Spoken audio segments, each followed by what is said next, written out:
Je m'appelle Marié Toumbay. Je fais beaucoup de choses dans la vie. Moi, mon métier, c'est pas d'écrire. Mon métier, c'est de vivre.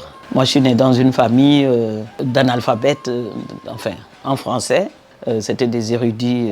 Mon père était un grand érudit musulman, un grand moqaddam de Seydi Hadj Malick. Et comme j'étais la Benjamine, c'est comme ça que j'ai eu la chance d'aller à l'école. Dans notre maison, il n'y avait pas de livres. Il n'y avait que les livres, soit le Coran ou des livres sur la connaissance, des trucs comme ça, mais par rapport à l'islam. Et donc, c'est vraiment par hasard que j'avais commencé à écrire et c'était plus par nécessité, dans l'urgence, plutôt que par passion d'écriture. Mais j'aimais beaucoup la lecture, par contre. Et ça, quand j'ai commencé à écrire, ça m'a facilité les choses. J'ai l'habitude d'être célébré un peu partout dans le monde. Quand même, le peuple me témoigne beaucoup me célèbre tous les jours, quoi. Ça, j'ai pas beaucoup de temps, mais si on sortait ici dans le quartier, tout le monde connaît maman. On demande Mère Mbaye, tout le monde connaît Mère Mbaye. Parce que je donne à chacun ce que j'ai pour lui, sa part. Voilà, je donne une part de ma vie aux autres, une part de ma connaissance aux autres, une part de mes expériences aux autres. Parce que c'est à eux aussi. Dieu ne m'a pas tout donné pour que je garde ça.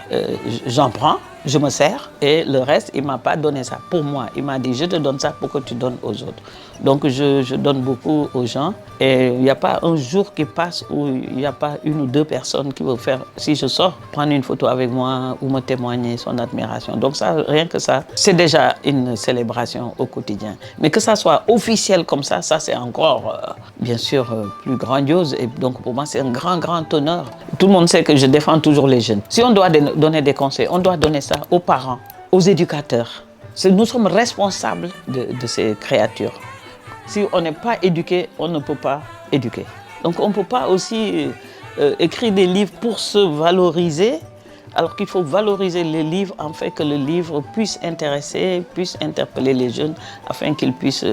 Donc c'est un travail qui concerne et les auteurs, le contenu des ouvrages, la distribution, l'intéressement aussi à travers les circuits académiques.